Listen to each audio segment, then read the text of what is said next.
Buenos días, cafetera. Si me he hecho mecenas después de escucharos durante muchos años es porque ahora más que nunca me dais esperanza. Sois un cobijo. Escucho otros medios, leo otros medios y la verdad es que lo que vosotros me ofrecéis es familia y ahora mismo lo necesitamos muchísimo. Un abrazo y muchas gracias, Fernando, y a todos los cafeteros. radiocable.com/mecenas. La Cafetera. Dirige Fernando Berlín. ¿Quieres un café? En el programa La Cafetera de Radio Cable. La ha entrevistado Fernando Berlín en La Cafetera. Mañana en La Cafetera de Radio Cable. Porque con las cosas que había dicho, que yo le oí la grabación del programa de Fernando Berlín. Annuncio vobis gaudium magnum.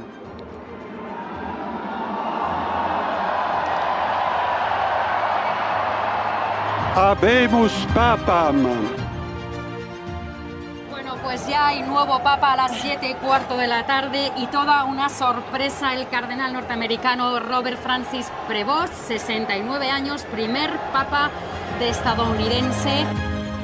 Es un hombre muy cercano a Bergoglio, de hecho algunos le llamaban el sucesor de Bergoglio por esa misión pastoral que ha tenido en Perú. Robert Francis Prevost, el primer papa de Estados Unidos, es el prefecto del dicasterio para los obispos, era el cargo que tenía hasta ahora, tiene 69 años, es norteamericano y es uno de los candidatos que sonaban también en las quinielas, nació en Chicago en 1955. Que ha vivido 40 años en Perú. Ha estado al frente de la misión agustiniana en ese país, residió después en Estados Unidos y después volvió a ese país. Así que es un hombre vinculado a Estados Unidos, pero muy vinculado también a Latinoamérica.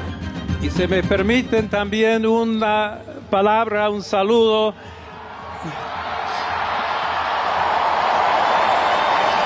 a todos aquellos, y en modo particular a mi querida diócesis de Chiclayo en el Perú.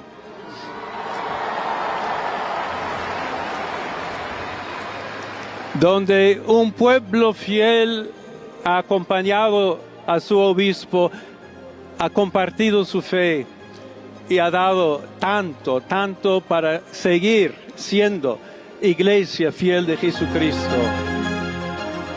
El mundo necesita su luz. La humanidad le necesita como el puente para ser alcanzados por Dios y por su amor.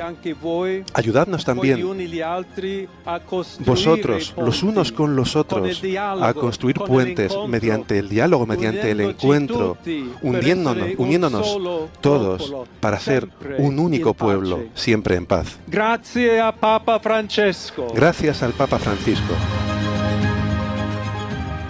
Again, to have the folks from the United States of America, that's a great honor. That's a great honor. Sir, had you had it before? Sir, had you... I'm watching and they said, he's from America. I said, that's great. Are you going to... Habemus papam. Nuestro compromiso, evidentemente, con la causa palestina, nuestro compromiso, evidentemente, con la paz en Oriente Medio, y eso conlleva necesariamente el no comprar ni vender armamento al Estado israelí ni a las empresas israelitas. En este caso sabéis que la contratación pública se inició antes de ese octubre de 2003. La contratación pública es muy compleja, estamos atados por un régimen legal muy estricto y lo importante es que el gobierno y los distintos departamentos ministeriales, en este caso, hemos encontrado la posibilidad dentro del marco legal de proceder a la rescisión de ese control. Resulta evidente que el patriotismo se esfuma más rápido que el humo de la chimenea de la Capilla Sixtina y que no hay bandera para tapar las vergüenzas de tanto patriota que decide seguir los designios del plutócrata Trump antes que defender a su propio pueblo. No les gusta la migración. Ahora, cuando hay pasta de por medio, señor Abascal, cuando hay pasta de por medio... El Tribunal de Cuentas, para que lo sepan los ciudadanos y ciudadanas, porque ha pasado desapercibido, ha condenado varias veces al señor Abascal y al partido de Vox por financiación irregular. Y no es la venta de pulseritas, señora Abascal. No, que usted ha subido aquí y ha dicho, no, si nosotros vendemos pulseras. No.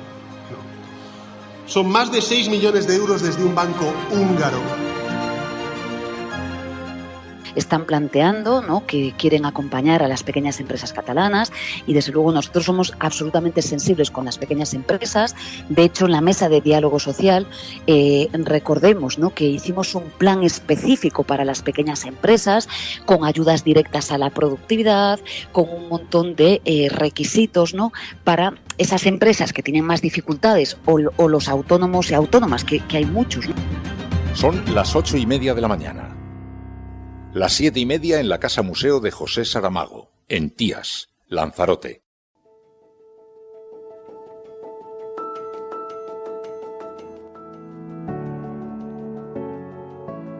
Ay, muy buenos días, cafetera. Bienvenidos al programa Una Mañana Más, a este lugar de encuentro. La cafetera es algo más que un programa de radio, es mucho más que un podcast, es mucho más que un programa de noticias, es un lugar al que volver cada mañana. Es como el bar de Friends, mucho más que una serie, un sitio al que uno quería volver cada día. Bueno, pues esto es un poco la cafetera. Bienvenidos a todos, ya sabéis que hoy es viernes. Los viernes hacemos un programa sensiblemente diferente al del resto de la semana, porque a esta hora, queridos amigos, si estás escuchando esto, yo ya no estaré entre vosotros, almas cándidas del amor. Estaré en alguna tertulia televisiva y eso hace que parte del programa tengamos que grabarlo a muy primera hora de la mañana, apenas está amaneciendo, el sol asoma entre los edificios, entre los tejados de la vieja Madrid, y una parte de nuestro café ha sido cocinado a fuego lento a lo largo de la semana, café de puchero, en un menú que tenemos hoy preparado para vosotros, que es uno de los programas de los que más orgulloso me siento, porque tenemos, primero, que hoy os vais a hartar de escuchar el Habemus Papam. Hoy coincide con un momento histórico. Ayer finalmente, ya a estas horas ya habréis despertado todos y sabréis que tenemos un nuevo papa de Estados Unidos para todos los mundos, dice el periódico El Mundo esta mañana en su portada. León XIV, un papa americano en La Vanguardia. También en La Razón, León XIV, un papa misionero para la paz. Dicen en el periódico El Mundo que es progresista y muy cercano a Francisco. Progresista, lo que sabemos es que ha sido misionero. Progresista por ser misionero, ahora es que será woke porque ha sido misionero. Esto es una cosa muy rara. Dice, ahora los progresistas son la gente de bien. No está mal tampoco el enfoque, lo aceptaremos. El mal no prevalecerá, dijo ayer en el discurso. Ahora escuchamos algún fragmento porque fue muy simbólico. Es verdad que habló mucho de esta disyuntiva y lo que sí que se considera es que seguirá en la estela de Francisco. Dice el periódico El País, el Papa de las Américas, un Papa para la paz y el diálogo, un Papa, en fin, que llega con ese halo, y el tiempo nos dirá si nos encontramos ante esa estela del Papa Francisco, si le da la espalda a los conservadores. Según el diario.es, la elección frena la contraofensiva ultra en la Iglesia. Por eso digo que hoy es un día que tiene una consideración. Se abre una página en la historia en la Iglesia Católica. Ayer fue recibido. La verdad es que la expectación que había en la Plaza del Vaticano era absolutamente extraordinaria. Los grupos de WhatsApp además estaban ardiendo. Había comentarios. Todo el mundo vivía esta elección como si de un encuentro deportivo se tratase. Son los tiempos, la era de la televisión, los tiempos del espectáculo, la expectación, la información televisada, y consiguieron mantener la atención atrapada, el mundo mirando la chimenea del Vaticano, esperando la fumata blanca que finalmente se dio. Ahora escuchamos los fragmentos, os vais a hartar en los próximos días. Y todo esto se puede observar desde una perspectiva que va más allá de lo católico, de lo teológico, que tiene mucho que ver también con la página de la historia que se está abriendo. Y ayer incluso en los grupos de WhatsApp de la cafetera se hablaba mucho de esto también, se hablaba de lo que suponía, de lo que puede marcar, de el avance, pero también algo, como decía José Luis Godes, hay un montón de cosas, incluso independientemente de que uno sea católico o no lo sea. Una cosa es creer en Dios y otra distinta es creer en una u otra iglesia, pero bueno, también es verdad que el debate está abierto si llevará una línea conciliadora o no la llevará, cómo será su futuro, pero creyentes y ateos podemos ir a una si de verdad creemos en el mensaje fundamental de los evangelios al margen de los dogmas católicos, apostólicos, romanos o marxistas, decía José Luis Godes en el grupo de los oyentes de Cataluña, y tiene un poco de razón, independientemente de que uno sea creyente. Es un momento histórico y que permite además muchas reflexiones en torno a la dirección que debe tomar una institución tan importante como el de la Iglesia Católica y un país, un lugar, un espacio de encuentro y un poder tan fuerte como el del Vaticano. Bueno, vamos a hablar de eso un poquito, tampoco demasiado, pero sí tenemos que repasar los audios. Pero os decía, hoy me siento muy orgulloso de este programa porque además pues coincide en el tiempo con esto. Vamos a hablar en Plata o Plomo precisamente de la película Cónclave. Es que a mí la elección del Papa me pilló viendo la película. Y os digo una cosa, la película es un peliculón, plantea una atmósfera que te envuelve completamente. ¿Cómo se produce un cónclave de esto? ¿Cuál es el detalle, el pequeño detalle, los movimientos que suceden dentro, las pequeñas conspiraciones, los silencios, las presiones para decidir, elegir entre un papa u otro, las consideraciones que se deben tener, también los encuentros entre los diferentes obispos a lo largo de las comidas en ese cónclave donde están encerrados, un poco lo protocolario? Es súper interesante, pero además a un ritmo, es un thriller. Y bueno, tiene algo de pesquisas, de tener que averiguar ciertas cosas, y está muy bien. Yo la cogí muy escépticamente, no me apetecía mucho, todo el mundo me decía que era muy buena. Pepe Romero me dijo, tienes que verla porque es una buena película. No os puedo hacer el gran spoiler, porque además tiene algún elemento así como muy, muy singular, pero se desvela al final de la película. Pero bueno, luego hablaremos en Plata o Plomo sobre esto y nos permite también abrir la puerta al tema. Pero es que hoy en la cafetera, además, vamos a conversar con Gina Montaner, la escritora, hija de Carlos Montaner. Ha escrito un libro, Deséenme un buen viaje, narrando la experiencia por la que atravesaron ella y su familia cuando su padre, el escritor Carlos Montaner, le pidió que le solicitase formalmente la eutanasia y le acompañase en el proceso. La historia es de una crudeza absoluta, pero que Gina se preste a un ejercicio tan íntimo, compartirlo, para intentar dar fortaleza a la gente que está pasando por este tránsito ahora o que va a pasar por él en el futuro, es decir, cualquiera de nosotros, que coloca el foco en algo como el duelo concebido previamente, el duelo que te acompaña mucho tiempo antes de que se produzca el evento. Es una conversación que de verdad os invito a que la escuchéis con muchísima atención porque, insisto, es seguramente una de las conversaciones, uno de los momentos de los que más orgullo siento en este programa de los últimos programas que hemos hecho, de los últimos años. Creo que la conversación es absolutamente imprescindible. Bueno, pues de eso vamos a hablar aquí en la cafetera. Así que, buenos días, mundo. ¿Quieres un café? Habemus papam. Es que es un momento como muy icónico. La expectación era máxima. Vamos a ver cómo lo recoge la prensa. Luego también podemos planear por algunas otras informaciones. Hoy quedan solapadas completamente en la actualidad, pero está tapada por este acto, por este evento. Fumata blanca se esperaba a las 7 de la tarde, se esperaba pues la última votación. Por la mañana habíamos visto otra fumata negra. Y de pronto pues sucedió lo que algunos periodistas empezaron a intuir, porque la policía empezó a cortar las calles de alrededor, así que alguien debió dar la instrucción. Y sí, los medios de comunicación, bueno, recibieron de pronto la noticia con mucha sorpresa, con alegría. Ahí está, se abren ya las puertas. Vamos a ver en directo la imagen del nuevo Papa. Annuncio vobis Gaudium Magnum. Ahí está, Habemus Papam. Pues el cardenal Prevost, ahora lo veremos, Robert Francis Prevost, el primer papa de Estados Unidos. Es el prefecto del dicasterio para los obispos, era el cargo que tenía hasta ahora. Tiene 69 años, es norteamericano y es uno de los candidatos que sonaban también en las quinielas. Nació en Chicago en 1900. Así lo recibían en la emisión del periódico El País, que seguían en directo. Bueno, pues ya hay nuevo papa a las 7:15 de la tarde y toda una sorpresa. El cardenal norteamericano americano Robert Francis Prevost, 69 años, primer papa de estadounidense. Así lo seguían en televisión española. La verdad es que ya había miles de personas gritando viva el Papa, que voten, que voten. Una emoción desbordada entre fieles, entre turistas. Bueno, mucha gente que tomaba conciencia también del momento histórico que estaban presenciando, pero también todo rodeado de un halo. En los tiempos de la comunicación que vivimos resultaba abrumador ver cómo todo se puede convertir en un gran espectáculo televisivo.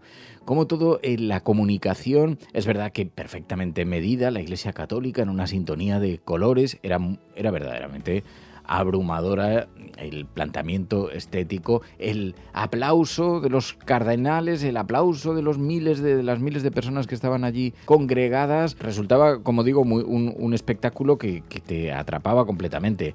Pero el ambiente festivo, a la espera del Habemus Papam, los grupos de WhatsApp ardiendo, la sociedad del entretenimiento a pleno rendimiento, una capacidad para generar expectación increíble. Había gente que consiguió abstraerse ayer. Yo, desde luego, no. Además, me pilló viendo la película Cónclave y de verdad es que cuando ves las interioridades de cómo se produce todo ese proceso. Pero bueno, la descripción del Papa la empezaron a hacer. Todo el mundo intenta interpretar, buscar las claves. ¿Será un Papa progresista? Bueno, sabemos que ha sido misionero.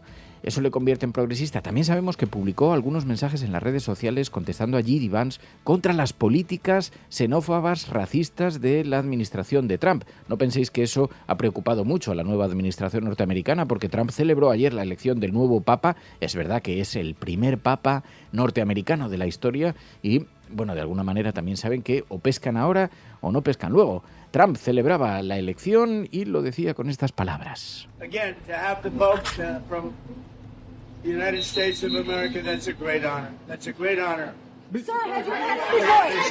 Sir, had you welcome the Pope? Watching, and they said he's from America. I said, that's great. Are you going to Es grande, es un gran honor porque viene de América, pues en esta cosa de las raíces, en esta cosa de Donald Trump que colocaba ahí el foco. Bueno, lo que sabemos, algunas claves, fue una elección rápida, elegido en la cuarta votación del cónclave. Esto, lo que dicen los expertos, es que indica un consenso significativo entre los cardenales, no se hizo esperar demasiado, así que parece que reunía bastantes apoyos. Aparentemente todo el mundo da por hecho la continuidad con Francisco, comparte la visión de su predecesor en algunos temas como justicia social, el cuidado del medio ambiente, la atención a los migrantes. También en las posturas doctrinales se muestra conservador en cuestiones como la ordenación de mujeres, el matrimonio homosexual, pero dicen que su enfoque es inclusivo, dialogante. También tiene un compromiso con la paz y con la unidad. De hecho, en el primer discurso hizo un llamamiento a la paz, en términos genéricos, a la paz del mundo, pero sí hizo una alusión la Iglesia como puente de amor, y al pronunciar esas palabras de la paz, pues todo el mundo respiró con una cierta tranquilidad. Podría haber sido peor, vivimos en tiempos hostiles, los demonios nos acechan, vaya usted a saber. Unidos de la mano de Dios y entre nosotros avancemos hacia adelante, seamos discípulos de Cristo. Cristo nos precede, el mundo necesita su luz. La humanidad le necesita como el puente para ser alcanzados por Dios y por su amor. El amor, la luz, lo que el mundo necesita, es verdad, en estos tiempos tan convulsos, tan ajetreados. Bueno, adopta el nombre de León XIV, en honor a León XIII, que fue conocido por su enfoque reformista y por su compromiso social. Eso es por lo menos lo que interpreta toda la prensa esta mañana. También ha enfrentado algunas críticas por su gestión de casos de abusos sexuales. Esto en las redes sociales no esperaron ni 2 minutos desde los sectores más conservadores para alimentar este debate. Lo cierto es que después las investigaciones oficiales desestimaron esas acusaciones, pero sí se le señala por la manera en la que supuestamente gestionó algunos casos de abusos que salpicaron a otros obispos.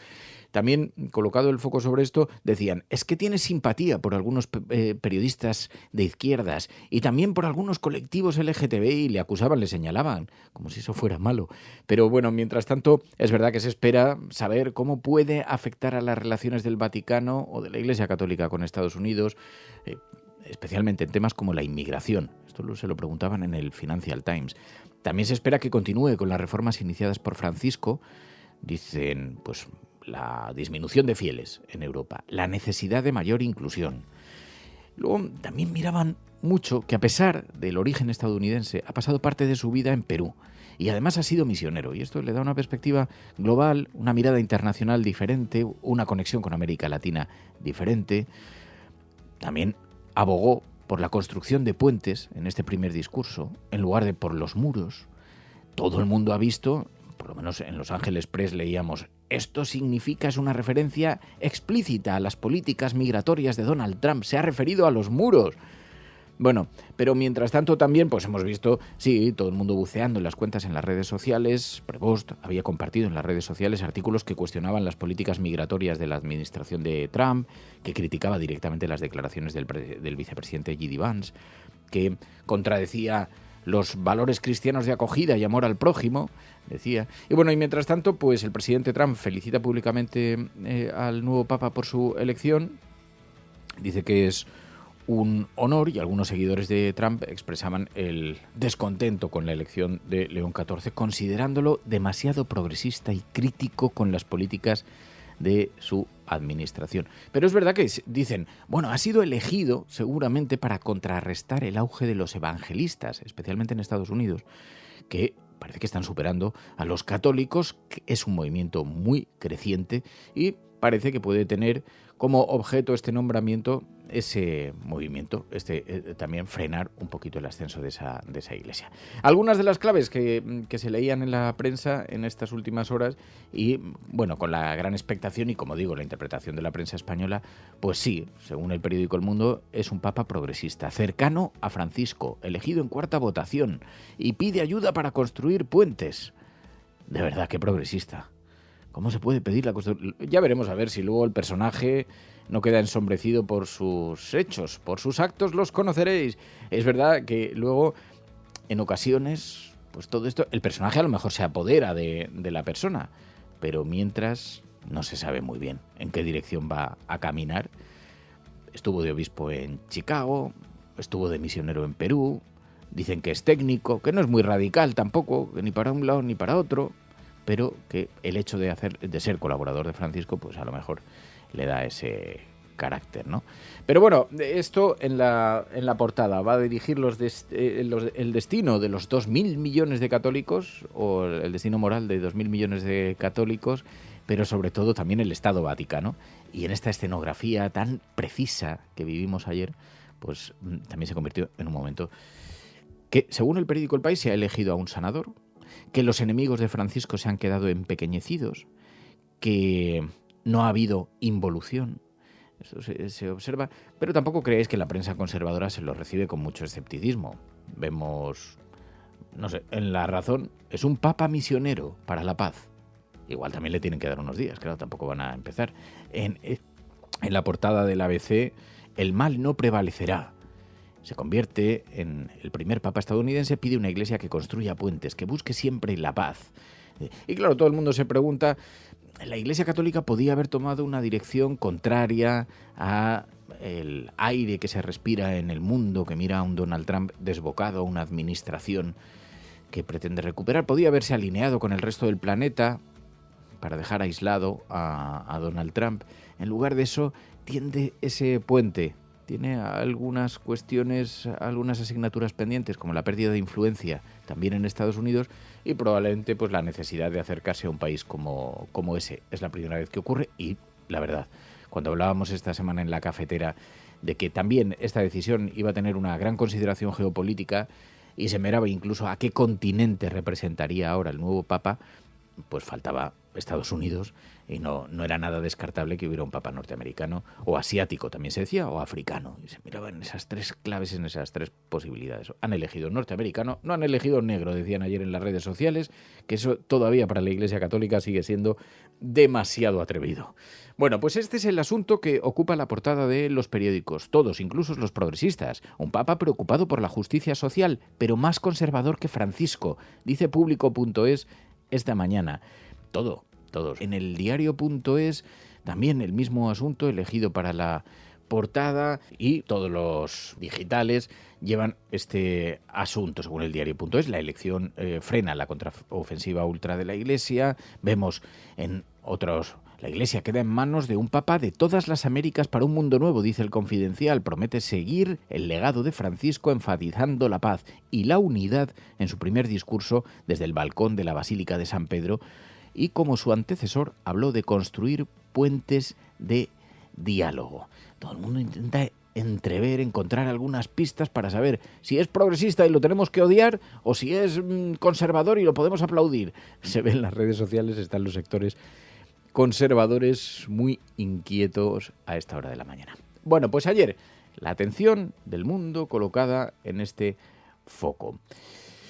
Pero hay otras cosas que también nos acompañan en la información, aunque apenas queda hueco para ellas en las portadas de los periódicos. El Gobierno ayer salvó el decreto en el Congreso de los Diputados, el decreto de medidas ante los aranceles. Logró ayer la aprobación de las medidas para paliar los efectos de los aranceles de Estados Unidos en algunos sectores económicos, dice La Vanguardia esta mañana también en un huequito de su portada. El Gobierno consiguió reunir la mayoría de la investidura, incluido Junts, y con la abstención de Podemos. También lleva una entrevista de Nick Clegg, el ex viceprimer ministro británico.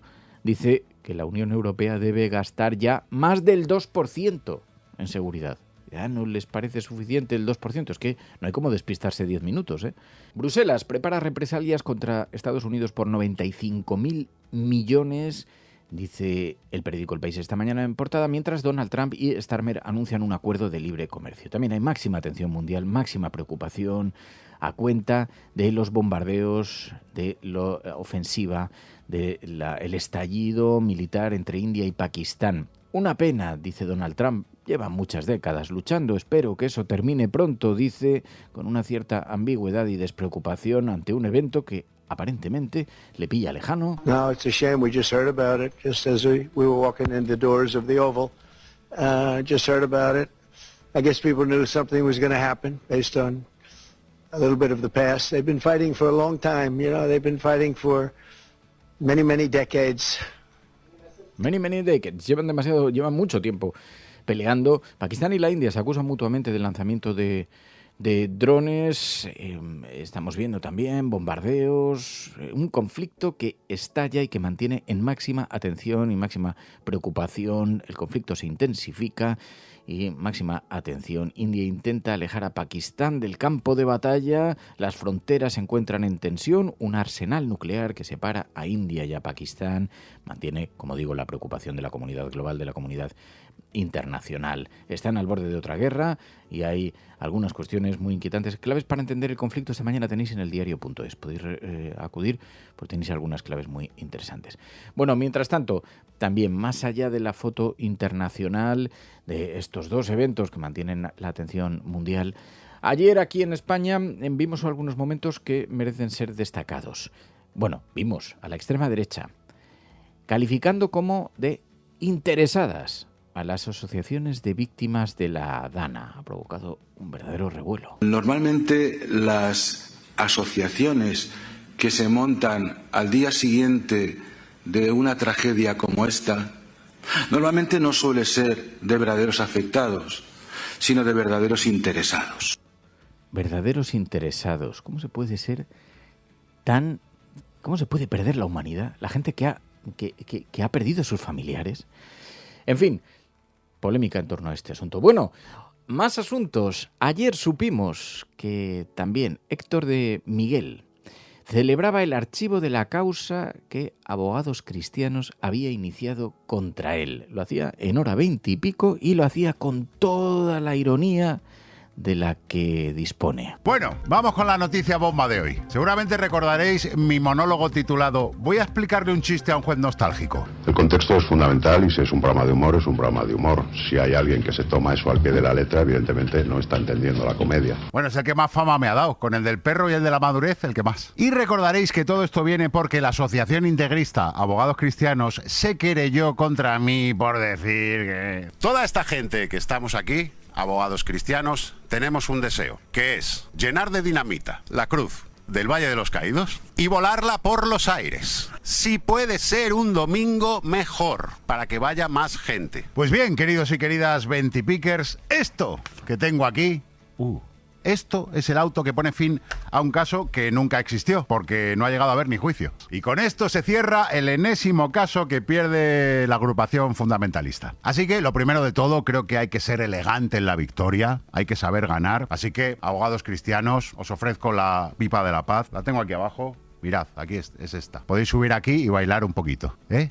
Y no se olvide, muy importante, lamerme los huevos y el ojete. Bueno, el ojete, como me gusta llamarlo a mí últimamente. El ojo del señoret. Está todo el marisco pelado, no te encuentras tropezones. Y aparte de mi franca alegría porque os hayan meado en la cara, siempre... Bueno, pues ahí estaba que Héctor de Miguel celebrando ese archivo de la causa de la organización Abogados Cristianos contra él, que lo hacía así en las redes sociales. Tenéis que ver el monólogo porque no tiene desperdicio, merece la pena. Bueno, ayer aquí en la cafetera también hablamos con la vicepresidenta del Gobierno, ministra de Trabajo.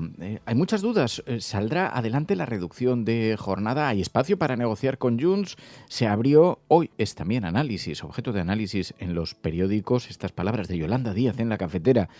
Se abrió a la posibilidad de negociar con Junts. ¿Cree que hay espacio? ¿Cree que se puede hablar, por ejemplo, de cómo acompañar a las empresas, a las pymes, en ese proceso? Bueno, yo creo que ellos han dicho que van a presentar una enmienda de devolución, como hacen siempre, y yo creo que esta es la herramienta, digamos, en términos legislativos para negociar. Y creo que hay margen absoluto para negociar. Están planteando, ¿no?, que quieren acompañar a las pequeñas empresas catalanas y desde luego nosotros somos absolutamente sensibles con las pequeñas empresas. De hecho, en la mesa de diálogo social recordemos, ¿no?, que hicimos un plan específico para las pequeñas empresas.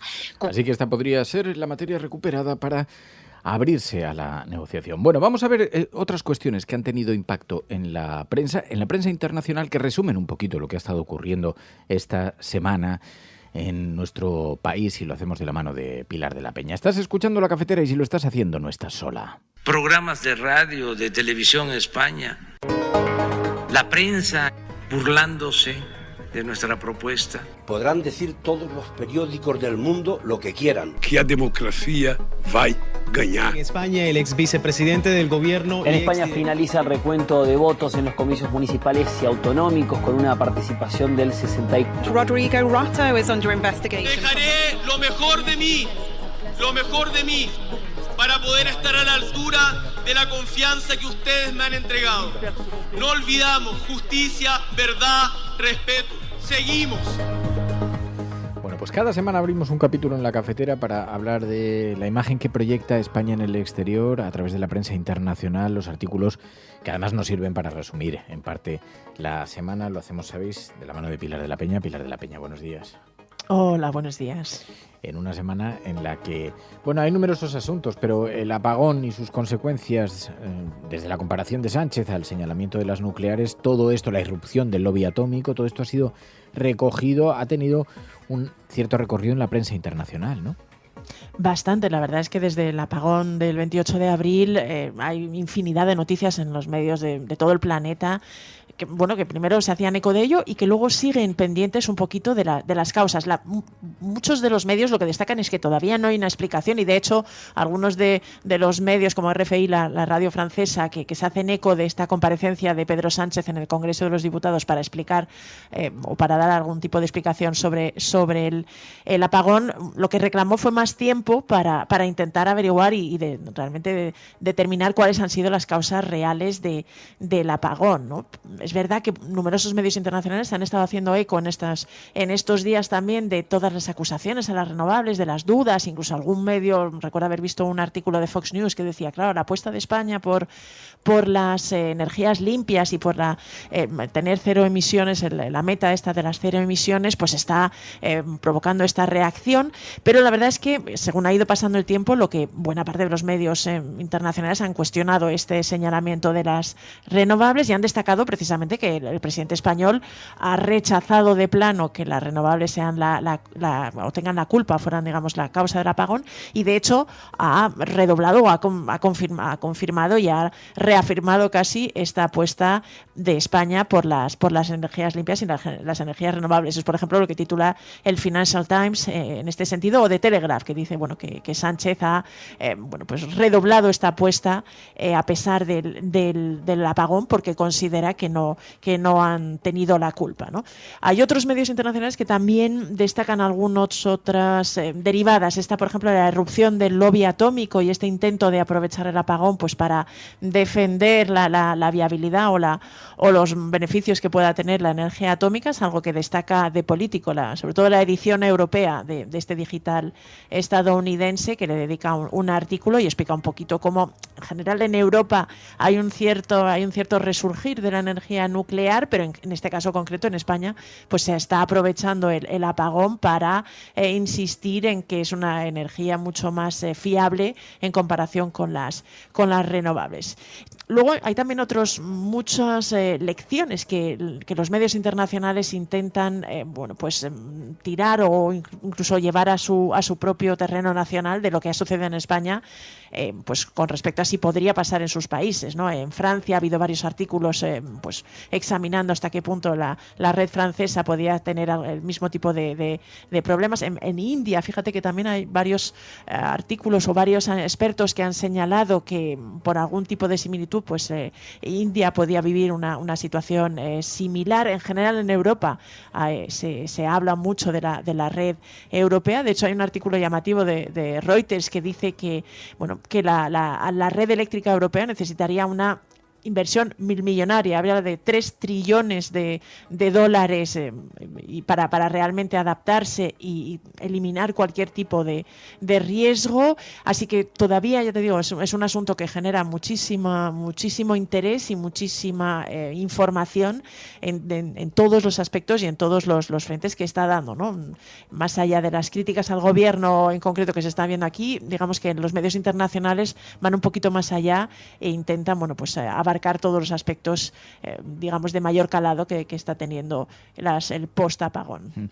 Es verdad que es un debate recurrente y que emerge con una cierta frecuencia en la actualidad, también en algunos países europeos, el de la energía nuclear. Lo que pasa es que la excepcionalidad de nuestro país es que tiene el privilegio de una posición que le permite gozar de sol y viento, tanto las eólicas como la solar. Nosotros podemos ser una potencia global que no muchos países europeos se pueden permitir por cuestiones climatológicas.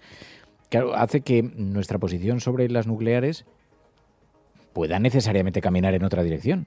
Que esto es interesante también que pongan atención los corresponsales internacionales. Es que no podemos hablar en los mismos términos, además de que se considere un debate un tanto obsoleto por razones de seguridad o por responsabilidad con las generaciones futuras. Pero bueno, en cualquier caso, respecto a este apagón, lo dijo Pedro Sánchez. Toda esta cuestión se está hablando por parte de la oposición sobre las centrales nucleares. Este es un tema que ha venido ya de muy lejos en estos últimos meses y quiero decir varias cosas al respecto, ¿no? Lo que hemos visto es que había generación nuclear funcionando justo antes de la caída del sistema. Había generación nuclear funcionando antes de la caída del sistema y se desconectó, al igual que el resto de tecnologías. Al igual que el resto de tecnologías. Por tanto, la generación nuclear no fue más resiliente que cualquiera de otras de las fuentes de generación. El propio presidente del gobierno contó también que luego además hubo que utilizar unas dosis de energía eléctrica para facilitar en términos de seguridad la reconexión o la vuelta a la normalidad de las centrales o la estabilidad de las centrales. Pero más allá de lo que decía Pedro Sánchez, es verdad, se ha convertido en un debate izquierda-derecha. La derecha ha salido al unísono en la defensa de las nucleares. Tenemos que mirar a nuestra vecina Francia. La apuesta por la nuclear es un gran acierto y nosotros tenemos mucho que aprender en España. Aún estamos a tiempo. Consideramos que es un aliado estratégico que hay que garantizar para que haya un suministro energético estable que sea fundamental, además, frente a la amenaza de terceros países, de otras potencias externas, incluso a Europa. Se dejó por el camino que el uranio hay que enriquecerlo en Rusia, que además hay que comprarlo en el exterior igualmente y que además los costes de la energía nuclear, construir las nuevas. A mí me gustaría preguntarle a Ayuso si ella aceptaría que se construyese, si propone que se construya una central nuclear en Madrid, en la comunidad en la que gobierna. Bueno, mientras tanto, es verdad, aquí teníamos los ecologistas en contra, una semana cargada de declaraciones. Hablábamos con Juan López de Uralde, que denunciaba precisamente la propaganda, el revival de los lobbies. Es que siendo la energía nuclear completamente irrelevante antes del apagón y después del apagón para volver a poner en marcha el sistema eléctrico, es decir, que no ha jugado ningún papel, sin embargo el lobby nuclear pues está aprovechando la situación para hacer propaganda. Efectivamente, detrás de esto lo que hay son intereses políticos y económicos. El Partido Popular no ha tardado ni una semana en llevar al Congreso que se debate hoy mismo una nueva propuesta en favor de las nucleares, y en ello estamos. Bueno, yo creo que de todas maneras es importante recordar que el último gobierno del Partido Popular, el gobierno de Rajoy, trató de sacar adelante un decreto ley que impedía prohibía el cierre de las centrales de carbón y de las centrales nucleares. Así que es un elemento recurrente en la actualidad española. También a Gabriel Rufián le hemos escuchado esta semana. Repito, intentaré ser lo suficientemente claro. Quien diga hoy aquí que lo que pasó el 28 de abril es por culpa de lo público, miente. Quien diga hoy aquí que lo que pasó el 28 de abril es por culpa de un exceso de renovables, miente. Y quien diga hoy aquí que lo que pasó el 28 de abril es por falta de nucleares, miente. Miente porque quiere intoxicar, o miente porque quiere cobrar, o miente por ambas. Y le pongo nombre y apellidos a esos pagadores, de esos empleados con acta de diputados. El lobby de las nucleares y el lobby de las grandes eléctricas.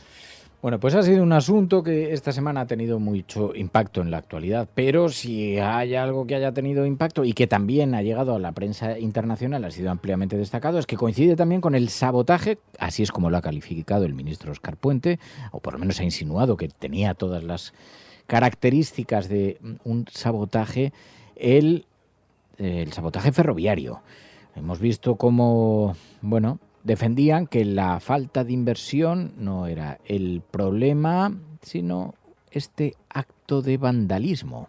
No es un problema de inversiones, cuando se produce un hecho delictivo, que es la raíz de todo este problema, porque incluso el posterior problema del tren de Irio se produce como consecuencia de que tiene que detenerse por el robo del cable.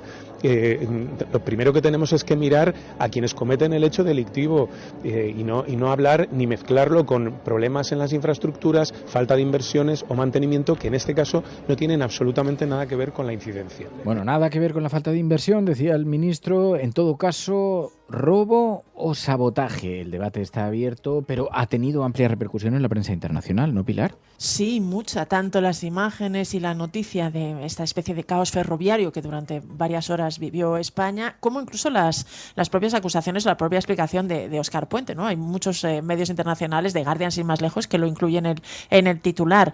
El New York Times o la BBC, que también se hacen eco de ello, pues hablan un poco del robo de cables que realmente provoca una disrupción muy importante en el sistema o en la línea de alta velocidad Madrid-Sevilla en España. Y bueno, pues esto unido un poco al impacto de esas imágenes, también lo recuerdan varios medios internacionales, desde el propio New York Times a los medios franceses como France TV o BFM TV, que es que además estas imágenes de caos en los trenes es poco más de una semana después del apagón, que realmente dejó imágenes similares, y esto hace que que probablemente la noticia ha tenido más eco. Pero es verdad que en este caso concreto, y lo destacan muchos medios, mientras que en el caso del apagón pues no están claras y siguen sin determinarse las causas, por el caos ferroviario y digamos la paralización del servicio durante tantas horas de la línea Madrid-Sevilla, pues sí se debe a un robo de cables, que además explican que el ministro ha señalado que se produjo en 5 puntos diferentes, y se hacen eco de las palabras y la acusación de Óscar Puente de un serio acto de sabotaje, ¿no? que recogen buena parte de estos medios. Ya te digo que además de los que te he mencionado, también se han hecho eco de Boston Globes, The Times, el diario británico, Euronews, Deutsche Welle, incluso el Bangkok Post, o Anadolu, la agencia turca, pues han puesto de relieve estas imágenes tan llamativos de los digamos, usuarios de trenes bloqueados y de esta especie de caos que tuvo España. Es verdad que se unió un poquito a la imagen del apagón y dio esa sensación de que España volvía a vivir otra jornada de caos.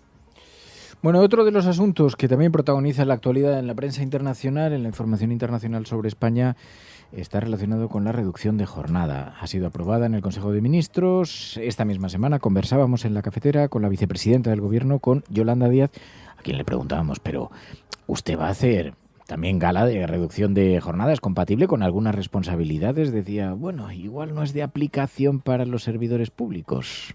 No, yo creo que me dicen que no diga las horas que duermo, me recomiendan desde la psiquiatría, porque duermo muy poco como sabe, creo que todo el país, pero yo creo que los servidores y las servidoras públicas estamos a tiempo completo, es decir, yo no puedo apagar un teléfono ni debo.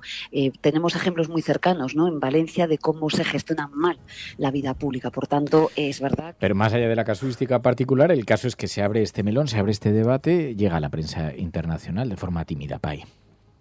Sí, no tan... A ver, todo este debate sobre la reducción de la semana laboral en España sí que ha tenido en estos meses mucho eco en los medios internacionales. Quizá lo que ha tenido menos, he encontrado, pues lo ha recogido, por ejemplo, Euronews o The Independent o Bloomberg en un artículo, es este último paso, ¿no?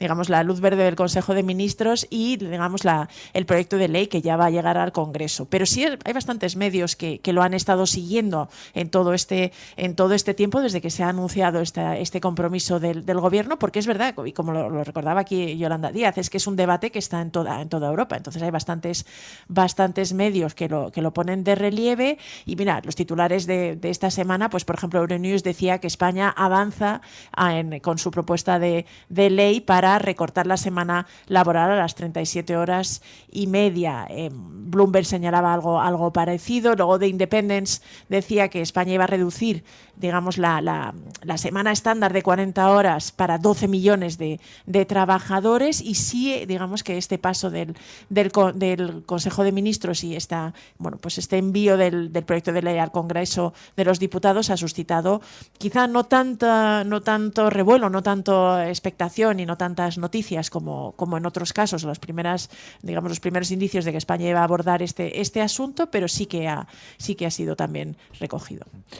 Bueno, es una de las cuestiones. ¿Y qué es esto que decía Bloomberg, que decía que España está usando el presupuesto en defensa para luchar contra los efectos del cambio climático? Pues mira, es un reportaje bastante en profundidad, bastante interesante, que aborda cómo, uno de los, en todo este debate europeo, porque además lo explica Bloomberg, que buena parte de los países europeos primero están ampliando sus presupuestos de defensa un poco a raíz de la guerra de Ucrania, de la presión de Donald Trump, y lo que destacaba es que España era el país que estaba demostrando que todo este esfuerzo, todo este impulso por aumentar el gasto en defensa, también se podía utilizar para ayudar contra los efectos de la crisis climática. Y en particular resaltaba que Pedro Sánchez, cuando anunció este gran plan de rearme de España, señaló que el 17% de los 2.300 millones, era la cifra que daba Bloomberg, pues que un 17% de ese dinero se iba a destinar precisamente a reforzar la gestión y la respuesta ante emergencias y desastres naturales, ¿no? Y entonces Bloomberg explicaba un poquito cómo España, desde hace tiempo, ya llevaba siendo uno de los países que había explorado esta vía. En concreto mencionaba el caso de la UME, de la Unidad Militar de Emergencias, que se creó en 2005, y aunque recordaba que inicialmente recibió bastantes críticas porque hablaban de que era convertir a militares en bomberos muy caros, pues lo cierto es que esta unidad militar se había visto como uno de los casos o uno de los ejemplos concretos que permitía señalar cómo la defensa también podía implicar la lucha lucha contra los efectos del cambio climático. El reportaje de Bloomberg, bueno, señalaba que España en este sentido se había destacado con respecto a otros países como Alemania o como Polonia, que también habían abordado un poco esto, y que de hecho la UME se había convertido en un referente, ¿no? Explicaba que desde su creación en 2005 pues había contribuido a ayudar en casos de incendios o inundaciones, pero también en erupciones volcánicas como la de La Palma, en terremotos y también durante la pandemia, y que se había convertido en un instrumento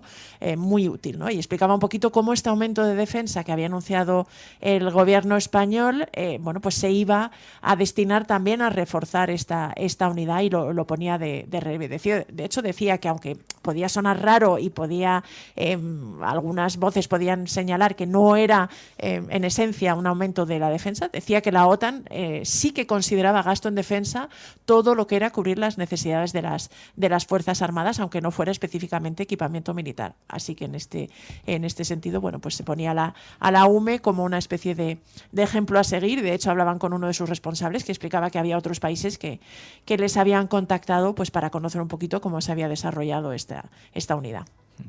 Bueno, pues uno de los asuntos que esta semana también sorprendía el impacto del anuncio era las palabras de Pedro Sánchez, que proponía una consulta pública sobre la OPA del BBVA al Sabadell. El Gobierno de España abrirá mañana, martes 6 de mayo, una consulta pública previa a la toma de decisión con el objetivo de recabar la opinión de organizaciones, de ciudadanos y de asociaciones.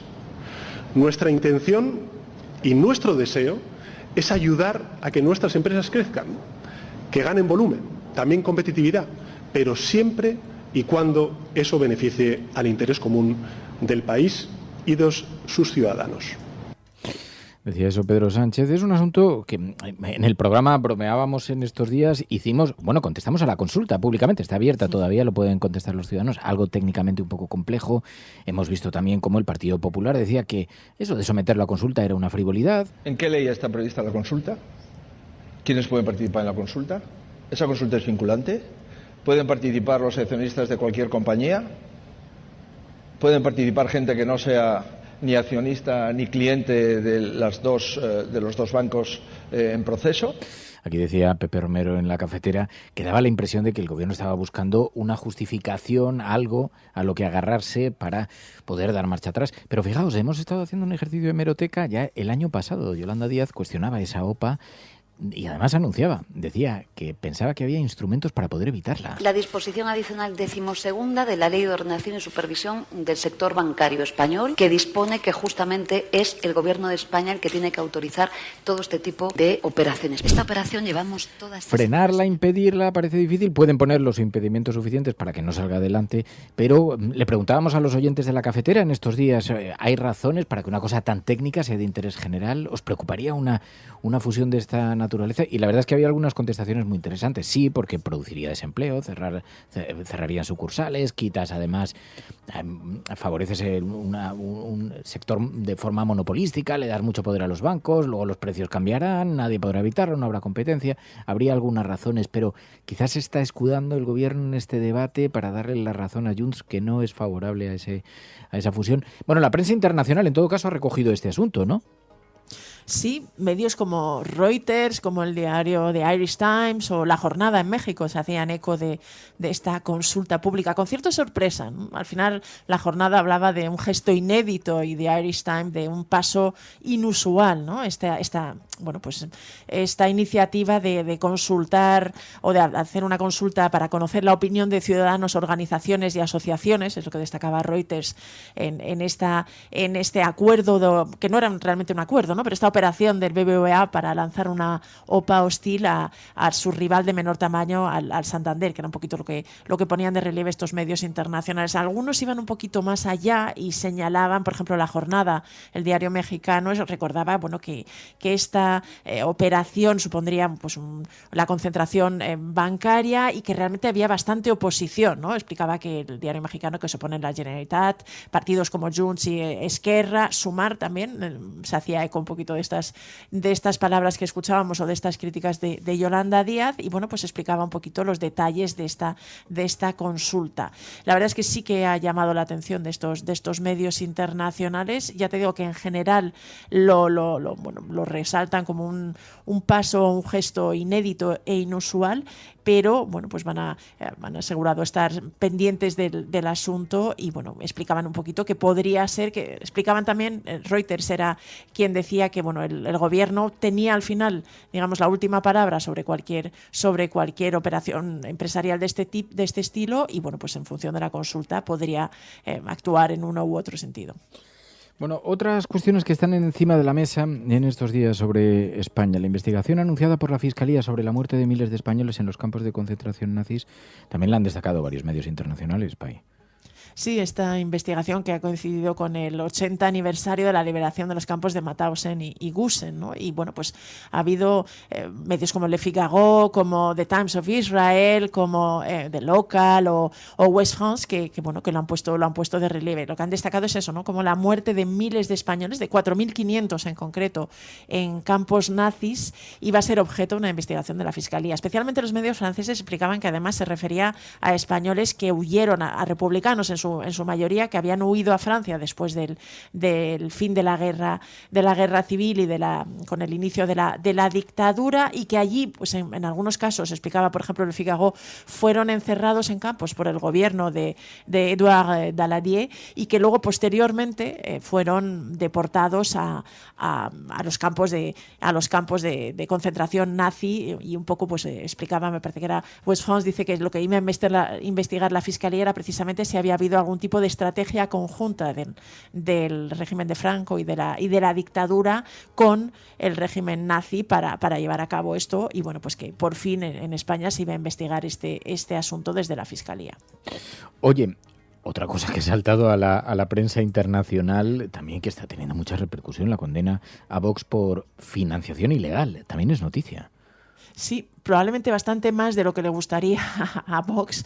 Y es verdad que ha coincidido ni el apagón ni realmente el puente del 1 de mayo. Quizá hizo que tuviera algo menos de eco, pero esta sentencia del Tribunal de Cuentas español, que considera que Vox ha incumplido la ley de financiación de partidos y que multa con una sanción bastante contundente de más de 860.000 euros a la formación, pues es destacada por medios como La Croix, como Le Soir, como Deutschlandfunk, la Libre Belgique, es decir, hay bastantes medios de todo el planeta que lo recogen. Explican que el partido, que recuerdan que Vox es un partido de extrema derecha, e incluso un digital árabe que se llama The New Arab, que dice que es un partido de extrema derecha y antimusulmán, ¿no? También dice nacionalista, antifeminista, euroescéptico, y lo describe así, pero bueno, la mayor parte de los medios lo que explican es que es de extrema derecha. También se recuerda que fue de hecho el partido que fue un poco anfitrión de esta cumbre de hace unos meses, en la que se reunió buena parte de la ultraderecha europea en Madrid, bajo el lema del Make Europe Great Again, de esta reunión de los patriotas por Europa del grupo parlamentario. También fueron pues recibidos por Vox, y que esta es la formación que ahora ha sido condenada por el Tribunal de Cuentas. En concreto explican que la condena se debe a que aceptaron pues donaciones anónimas en metálico en 2018, 2019 y 2020, y que esto contraviene la ley de financiación de partidos española, y ha motivado esta sanción, aunque también explican que Vox ha anunciado que va a apelar esta condena, pero de momento ha traspasado fronteras y es recogida por varios medios internacionales. Bueno, pues este es el reflejo de la imagen de España en el exterior, gracias a la información internacional, a los corresponsales internacionales, a las noticias que recogen sobre España, las grandes y poderosas marcas de la información de todo el mundo. Pilar de la Peña, gracias como siempre. Gracias como siempre a la Resistencia. Un abrazo.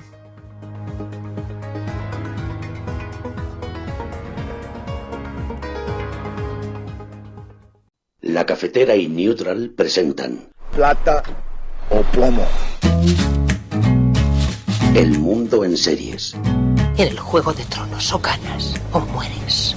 Con Fernando Berlín y Ana Pastor. ¿Sabes dónde estás? Es una radio pirata. De la zona neutral. Nos recuerda un poco por qué luchamos. La noche es oscura y alberga horrores. La noche es oscura y alberga horrores. Nada cambia de golpe. Si estuvieras en una bañera que se calienta poco a poco, morirías hervida sin darte cuenta. Estamos juntos. Somos un trío. Nosotros vivimos románticamente juntos. Hola, habla con Walter White. Usted dijo que estaba casi muerto, ¿vale? Dijo que moriría en cualquier momento. Éramos capaces de ser y hacer todas esas cosas porque estábamos informados por grandes hombres, hombres reverenciados. Habemus papam.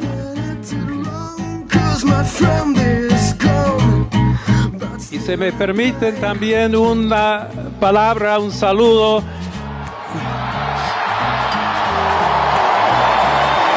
Y en modo particular a mi querida diócesis de Chiclayo en el Perú.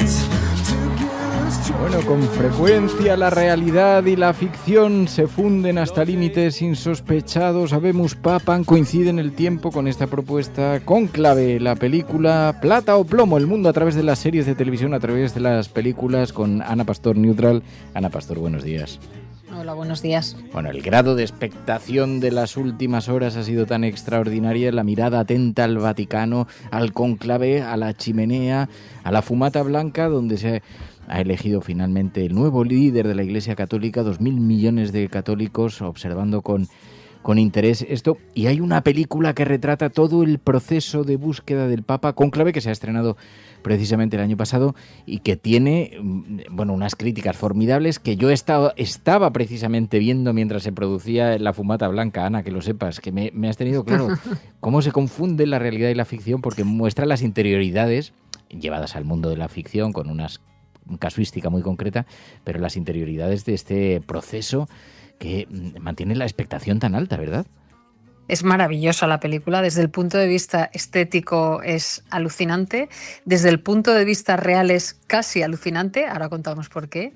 Está basado en el libro que se llama igual de Robert Harris y la ha dirigido Edward Berger, y luego tiene un casting, bueno, empezando por Ralph Fiennes y todo lo demás espectacular. A mí me parece una película obligatoria, no solo porque estos días se hable mucho de eso, sino porque creo que toca, aborda, amplía, profundiza en un montón de asuntos que no solo tienen que ver con la Iglesia, pero que por supuesto, sino con la condición humana, y me ha encantado, la verdad, me ha encantado. A ver cómo hacemos esto, porque sabéis que Ana es contraria a los spoilers hasta el nivel del asesinato. Entonces, yo que diría... Aquí hay un gran spoiler. Hay un gran spoiler que además tiene una referencia histórica, pero no se puede hablar de esto porque revienta parte de la película, porque hay un gran misterio que se trata de desentrañar a lo largo de la peli, que rodea a uno de los candidatos, y entonces, bueno, pues si lo reventamos el transcurso de la película. En realidad la película es, después de la muerte del Papa, un cardenal tiene que liderar la elección del sucesor,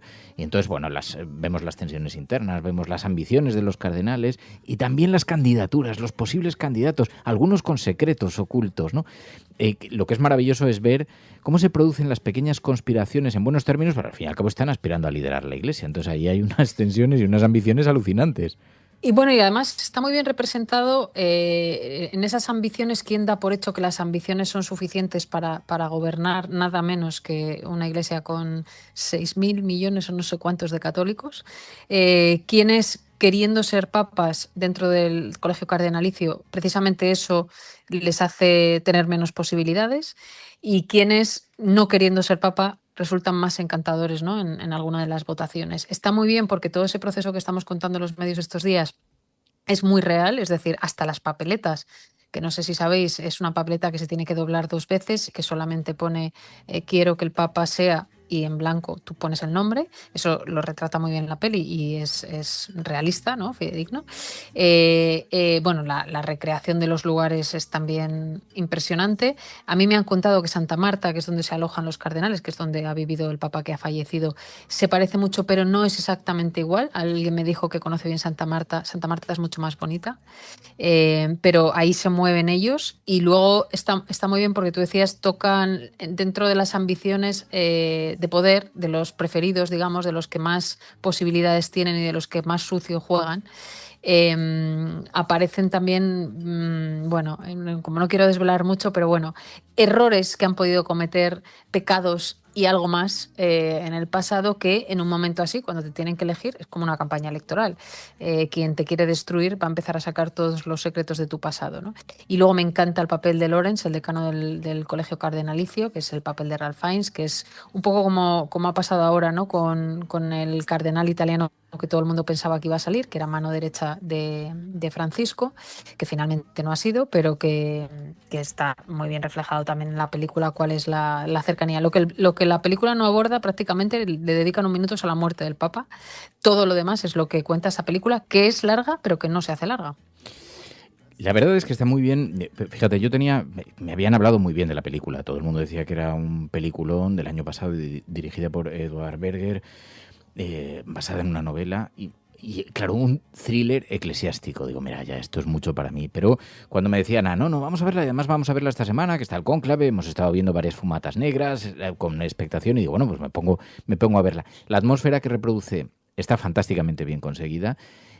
Es una suerte de thriller, te mantiene bastante en tensión, muestra muy bien pues las preguntas, los dilemas dentro de esa elección, la inclusión, el poder dentro de la Iglesia Católica, la fe, qué papel juega entre lo estético y también las convicciones, cómo se entremezcla con el poder político real. La verdad es que resulta interesante para cualquiera, no hace falta ser muy, muy devoto para que te encuentre, ¿no? El ministerio, la duda, ¿no? Todo esto, las respuestas que no están cerradas durante toda la película. Pero a mí me ha gustado mucho la atmósfera, porque más en estos días que estamos viendo esas imágenes tan poderosas, cómo te traslada a ese pequeño universo de las conspiraciones y los pasillos y los silencios, ¿no?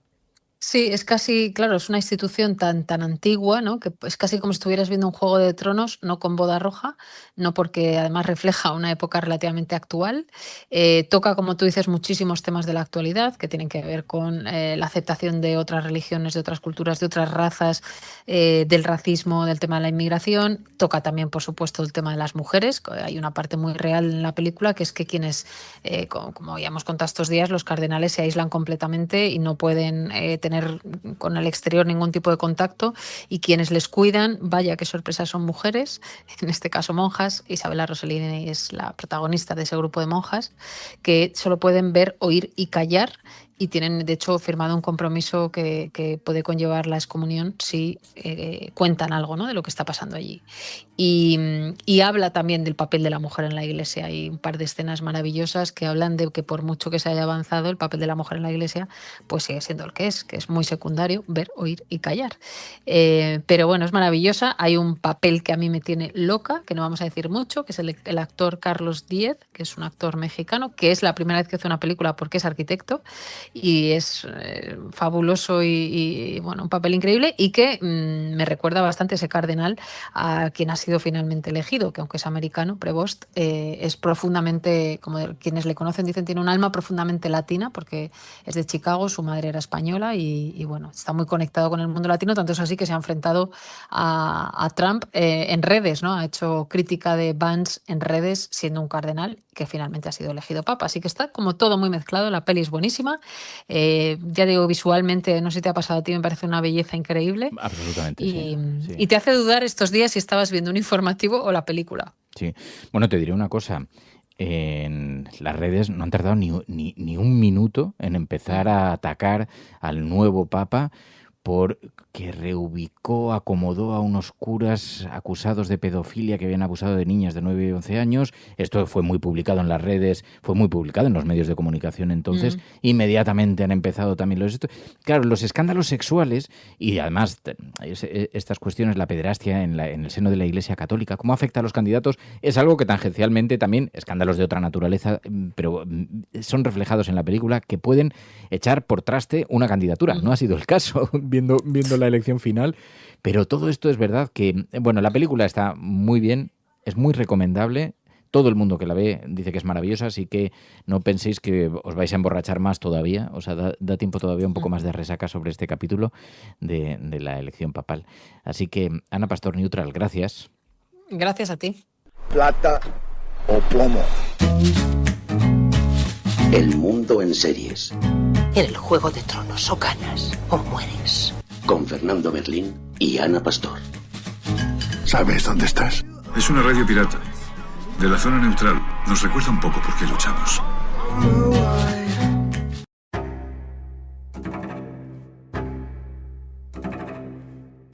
La cafetera no es solamente un programa de radio. La cafetera es tu compañía. Si valoras el rato que pasamos juntos, apóyala. radiocable.com/mecenas. Tiempo para la literatura, tiempo para los libros. Aquí en La Cafetera sabéis que abrimos nuestra librería para compartir algún título con vosotros de la mano de Clara Nuño. Clara Nuño, buenos días. Muy buenos días, Fernando. Y hoy con una propuesta tan interesante como provocadora. Deséenme un buen viaje, de Gina Montaner. La historia es tremenda. Su padre, el escritor Carlos Alberto Montaner, le encomendó la misión de solicitar la eutanasia. Ella cuenta todo en el libro y es una llamada primero a los sentimientos, a las emociones que un proceso como este arrastra, también a la burocracia que implica, a la complejidad, a las complicaciones, pero es bastante valiente, ¿no te parece? Sí, además es muy interesante porque la premisa del libro, que son las memorias de estos 2 años en los que ella acompaña a su padre en el camino de la muerte, todo gira en torno a la pregunta: ¿qué harías si tu padre te pidiera ayuda para morir? ¿Opondrías resistencia? ¿Le acompañarías? ¿Cómo lo vas viviendo tú como acompañante cuando no eres el protagonista de esa historia? Bueno, pues todo eso nos cuenta Gina Montaner, que no opuso resistencia, no le sorprendió que su padre le encomendase quizá la misión más difícil y dolorosa de su vida, encargarse de todos los trámites con el fin de solicitar en España la eutanasia, una eutanasia que es legal desde 2021, pero al ser muy garantista pone muchos obstáculos para las personas que la piden. De hecho, una cosa muy interesante que cuenta ella es cómo al principio se le denegaron porque su padre estaba lúcido y se produjo un debate entre él y el médico encargado de darle el visto bueno porque estaba bien, pero la cosa es que yo quiero estar bien, no quiero llegar a cuidados paliativos. Y es un poco ese viaje hasta que le conceden la eutanasia y cómo se vive ese tiempo de descuento en el momento en el que tú ya has marcado en el calendario la fecha del día en el que vas a morir. Hablamos con Gina Montaner. radiocable.com/mecenas. Gina Montaner, muy buenos días. Hola, buenos días. Bueno, muchísimas gracias en primer lugar por sentarte en la mesa de La Cafetera, por compartir este ratito con nosotros a cuenta de la presentación de tu libro Deséenme un buen viaje, en la editorial Planeta. Haznos una aproximación, haznos una pequeña sinopsis del libro. Bueno, pues Deséenme un buen viaje, que además también tiene el título de Memorias de una despedida, ¿no? Y eso es parte de la historia, ¿no? Es un libro de memorias, por un lado, de todo lo que fue la vida con mi padre, el periodista y escritor Carlos Alberto Montaner, la trayectoria vital, ¿no? Con él, que una vida interesante, él fue un hombre relevante y además de esas memorias es también el viaje último de mi padre cuando decide solicitar la eutanasia aquí en España y yo lo acompaño, ¿no? Lo acompaño en todo lo que fue el proceso para que él pudiera acogerse a la ley de eutanasia. Entonces es un libro que de alguna forma es un viaje con 2 vertientes, ¿no? Claro, pues está toda la vertiente emocional, la despedida con un padre, sí, y toda la vertiente también relacionada con un capítulo como este que requiere de una fortaleza para afrontar además con la eutanasia y que te tengas que encargar de todos los trámites, ¿no? Sí, así es. Mi padre le habían diagnosticado ya hacía unos años Parkinson, que luego el diagnóstico final fue mucho más severo. Tenía parálisis supranuclear progresiva, que es un Parkinson atípico, raro y peor de lo que ya es el Parkinson en sí, ¿no? Cuando él ya se vio muy, muy cercado, ¿no? por la enfermedad, él me lo pidió. En ese momento estábamos en Estados Unidos por temas laborales, los dos, y él me pidió que lo ayudara y que quería regresar a España. Él había vivido muchos años en España, tenemos aquí la casa familiar, y que lo acompañara en el proceso. El proceso resultó ser mucho más complicado y con más obstáculos de lo que imaginamos, ¿no? Y bueno, fue muy duro, era mi padre y yo lo amaba y lo sigo amando muchísimo, pero era lo que él quería. Claro, contarlo a través de un libro plantea, es un tema complejo, es un tema difícil, porque además no nos gusta hablar de la muerte, mucho menos de la muerte de seres queridos, de la muerte de familiares, la eutanasia en sí mismo. ¿En qué momento te planteas que esto lo puedes trasladar y que quieres abrirte de esta manera en este capítulo? Bueno, el proceso, o sea, nosotros llegamos el 7 de octubre de 2022, inmediatamente contactamos con Derecho a Morir Dignamente, que es la organización que nos ayuda, nos asesora, nos orienta durante todo el proceso. Mi padre presenta la primera solicitud de eutanasia el 10 de marzo de 2023 y muere el 29 de junio, ¿no? Ese verano. Fue un proceso largo. Entonces, durante todo el tiempo que yo estuve acompañando a mi padre, tanto en los temas médicos, los temas burocráticos, el propio cuidado, ¿no? Atender a mi padre, lo hicimos principalmente mi madre y yo. Yo estaba muy inmersa en eso, no pensaba en ese momento escribir nada. Una semana antes de que mi padre muriera, tuvimos una conversación los dos y él me lo planteó, ¿no? Me dijo, bueno, tú eres escritora, como lo soy yo. Me dijo, hemos vivido algo muy, muy singular y creo que merece la pena, ¿no? Que lo cuentes. Y yo, bueno, en aquel momento no lo pude abordar con él, era muy duro para mí hablar de eso. Y mi padre muere el 29 de junio, no pensé en eso, le fui dando vueltas y me reuní a finales de verano con mi editor de Planeta América, Cristóbal Pera, con quien ya había publicado una novela hacía años. Le comenté la idea, ¿no? Y lo que había hablado con mi padre, y de esa conversación pues yo pude despejar muchas dudas, ¿no? Que tenía de cómo hacerlo y de que no fuera, ¿no? Un simple manual, digamos, ¿no? De cómo se hace una eutanasia, cómo se navega esto, ¿no? Sino que fuera algo más íntimo, y así fui trenzando pues las memorias de la vida con mi padre y a la vez todo lo que nos tocó vivir. Hay algo que me ha interesado mucho y es cómo cuentas que hasta el último momento tratasteis de llevar una vida casi normal, más o menos normal. ¿Cómo se gestiona esto cuando has decidido tener una fecha de caducidad? Pues fue difícil, pero también yo veía la importancia, ¿no? de que mantuviéramos rutina, sobre todo para él, ¿no? Porque él era un hombre muy decidido, que además nunca dudó, y él, digamos que estaba pues muy centrado, ¿no? en la idea de que yo me quiero marchar. Él sentía ya que el deterioro para él era inaceptable. Él era un hombre que escribía y toda la parte intelectual era quizá lo que más le provocaba a él sufrimiento, ¿no? de ir perdiendo eso. Yo sabía que era necesario, ¿no? que mi padre mantuviera las rutinas, ¿no? Incluso de alguna forma, no sé, lo pienso, incluso lo escribo en el libro, ¿no? Fui severa hasta en eso, ¿no? Porque para mantener una cierta normalidad y que no nos hundiéramos un poco los tres, ¿no? Porque al final estar todo el tiempo en un proceso donde el objetivo final es morir, pues entras en un túnel un poco duro, ¿no? y complicado. Y bueno, está en el libro, ¿no? Hay también momentos de gozo. Fuimos al cine hasta 2 días antes de que él muriera. Lo llevaba al gimnasio todos los días para que hiciera algo de ejercicio y no se anquilosara más de lo que ya estaba sufriendo él. Y eso también a mí me dio mucha satisfacción, ¿no? Poder vivir con mi padre esos meses donde por un lado es verdad que tramitábamos algo tremendo, que era que él muriera y que le eligiera una fecha, pero por otro lado vivir muy intensamente con mi padre, y eso fue muy importante.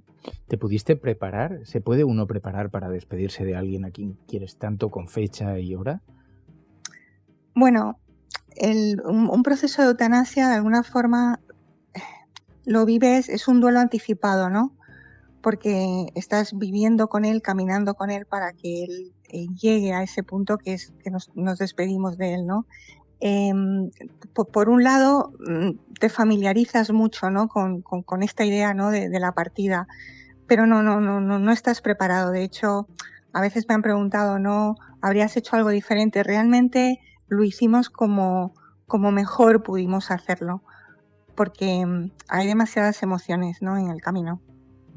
Claro, porque son dos instintos diferentes, el de cuidar a alguien a quien quieres tanto como a un padre, y también el acto de tener que soltar todas esas emociones y acompañar en ese camino, ¿no? Sí, en el libro yo lo escribo, ¿no? Y reflexiono sobre este sentimiento, ¿no? Hay una parte contraintuitiva, ¿no? Tú siempre quieres que las personas a las que tú quieres, pues se queden con uno, ¿no? Hasta el final. Y por otro lado, la gran paradoja, ¿no? A mi padre, que lo cuidábamos tanto, porque lo cuidamos con gran esmero, para que tuviera bastante calidad de vida, pero por otro lado salíamos todos los días en lo que eran las citas médicas, los problemas burocráticos que encontramos, porque la primera vez le deniegan la solicitud de eutanasia, de luchar por eso, ¿no? Pero lo que sí aprendí también, y para mí fue muy importante, es que lo que tenía que primar era la voluntad de mi padre, lo que mi padre quería.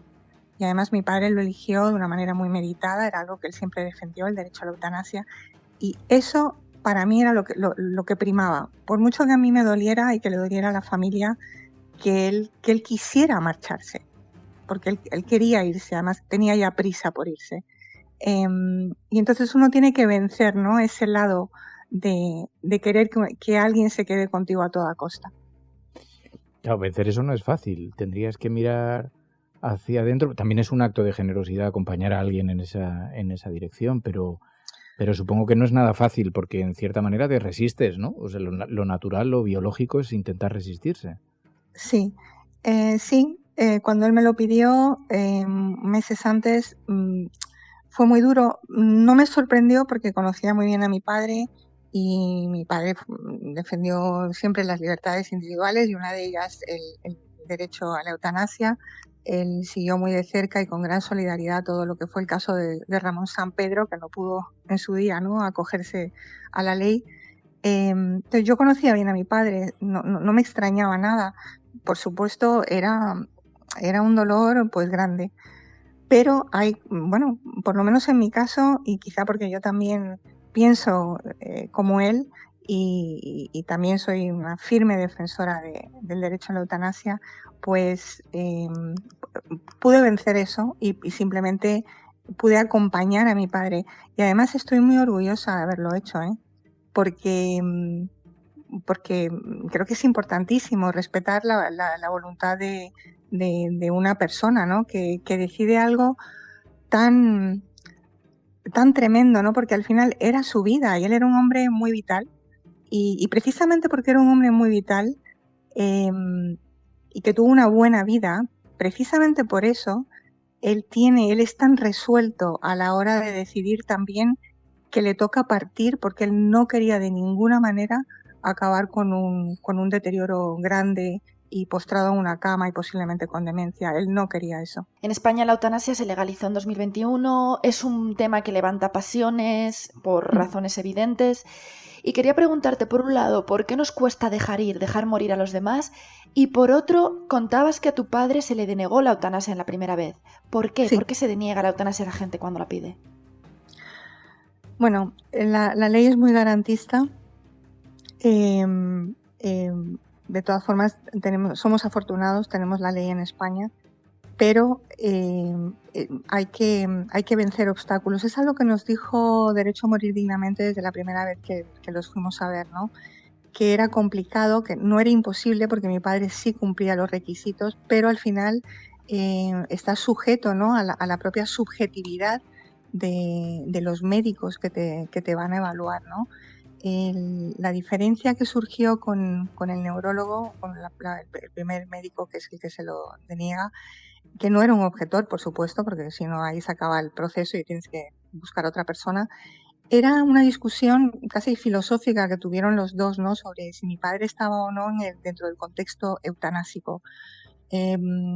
Para el neurólogo, mi padre todavía escribía, le costaba mucho, al final ya me dictaba los artículos, pero para el neurólogo él lo veía como, bueno, Carlos, yo no te veo a ti todavía en un proceso, digamos, ya de gran deterioro, casi en realidad de cuidados paliativos. Y mi padre se lo dijo, ¿no? Le dijo, es que yo no quiero estar en cuidados paliativos, eso es otra cosa, cuidados paliativos es otro camino. La eutanasia es que yo quiera morir en mis propios términos y con autonomía porque cumplo los requisitos. Y yo creo que ahí fue el problema, el médico tenía dudas y bueno, pues lo denegó y tuvimos que apelar, mi padre apeló a la comisión y ahí se le dio la razón y se empezó el proceso nuevamente, lo cual es muy duro, porque tienes que empezarlo, no lo continúas, lo empiezas. Y para una persona que está perdiendo facultades con una enfermedad neurodegenerativa, cada vez es más difícil expresarse, ¿no? Y de alguna forma defender su causa. Y eso fue en detrimento de mi padre. Al final se pudo hacer y además con un equipo médico formidable. Es un reto que me parece extraordinario. Decías, hablabas de las resistencias antes. ¿Por qué se resiste a alguien ante una cosa como esta? ¿Es más por amor o es más por miedo, por preocupación, por inquietud sobre todo el proceso, lo que supone? A ver, por ejemplo, para mi madre era muy duro. Ellos eran pareja desde los 14 años, toda la vida juntos. Mi padre muere con 80 años. Para mi madre era muy duro. Por ejemplo, yo entendí, de hecho, por eso él también me pide ayuda, ¿no? Porque era una carga demasiado fuerte para que mi madre lo hiciera. Mi madre se quedó en un segundo plano y fui yo quien acompañó a mi padre a todo, ¿no? Sí, es duro. Yo no tuve dudas nunca, ¿eh? Yo nunca tuve dudas de lo que quería mi padre. Fue muy duro, fue un sacrificio grande también para mí, porque tuve que dejar en pausa muchas cosas, pero no había otra manera, también tengo que decirlo. Mi padre no hubiera podido hacer esto solo. Y muchas personas no pueden hacer esto solo, sobre todo personas mayores, personas con enfermedades que te vas deteriorando. De hecho, es alto el porcentaje de personas que empiezan el proceso y mueren en el camino, o sea, no llegan a terminarlo, ¿no?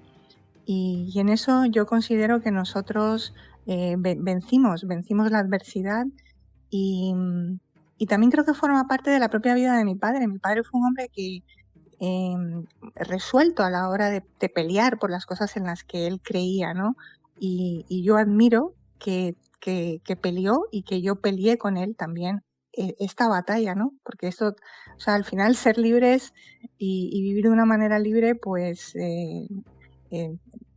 uno lo tiene que pelear, ¿no? De hecho, tenemos derechos, como puede ser la ley de eutanasia, que la gente ni la conoce bien, ni quiere conocerla bien, ni siquiera la gente quiere entender ni aprender sobre lo que significa el testamento vital que está ahí para todos, ¿no? O sea que tenemos muchas herramientas para ser libres y yo creo que no las sabemos usar o no las queremos ejercer. Después de este periplo, todo lo que has vivido, cuentas también que decides no pedir ayuda psicológica. ¿Por qué? No es que no lo decidiera. Y me lo dijeron los amigos de Derecho a Morir Dignamente cuando yo iba y bueno, pues me veían a veces un poco rota, ¿no?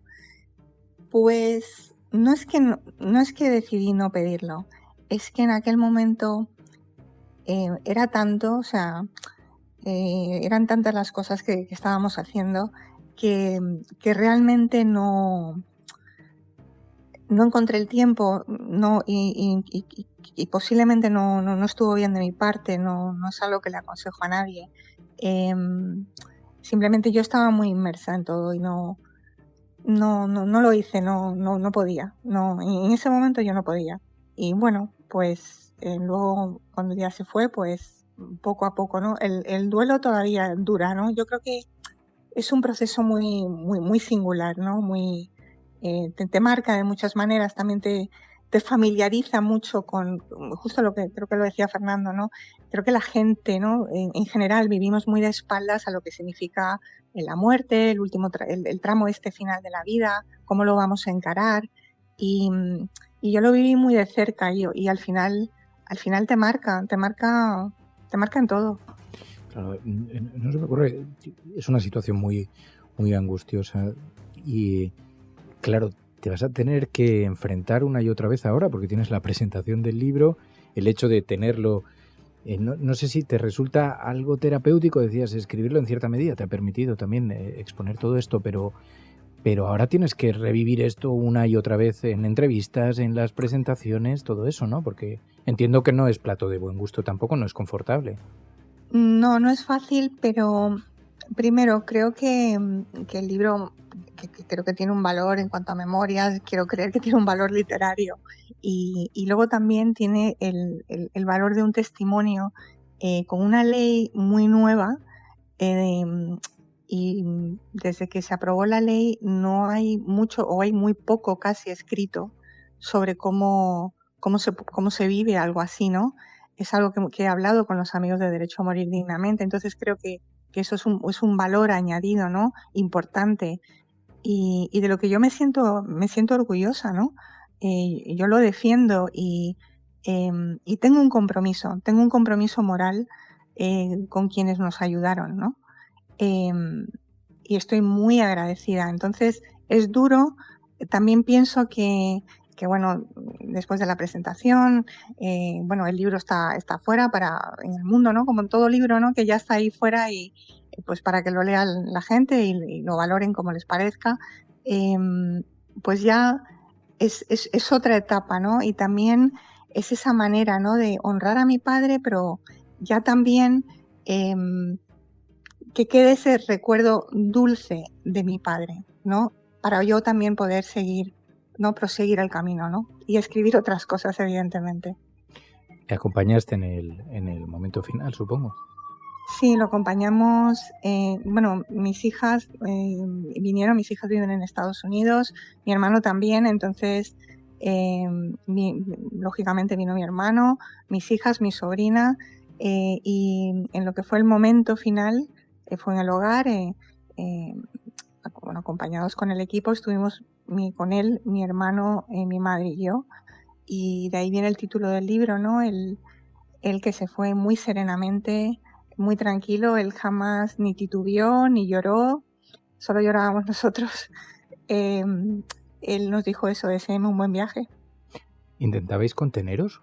Porque claro, delante de él, que también supongo, tenía toda la conciencia de la situación, pero ¿cómo es la vivencia? ¿Cómo lo afrontas?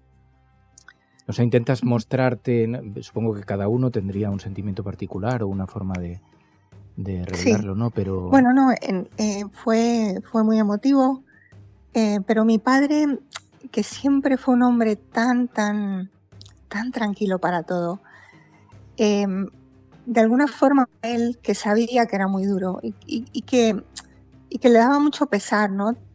Que nosotros sufriéramos, pero él sí fue muy tranquilo y eso nos ayudó.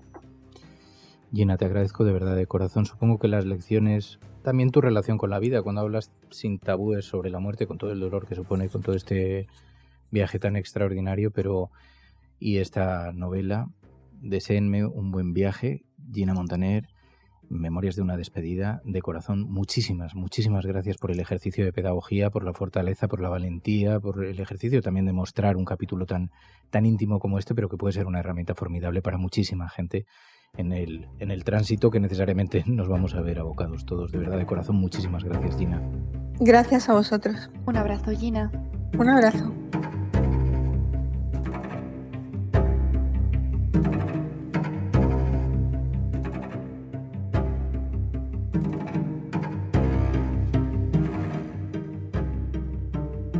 Estás escuchando La Cafetera, y si lo estás haciendo eres la Resistencia y no estás sola.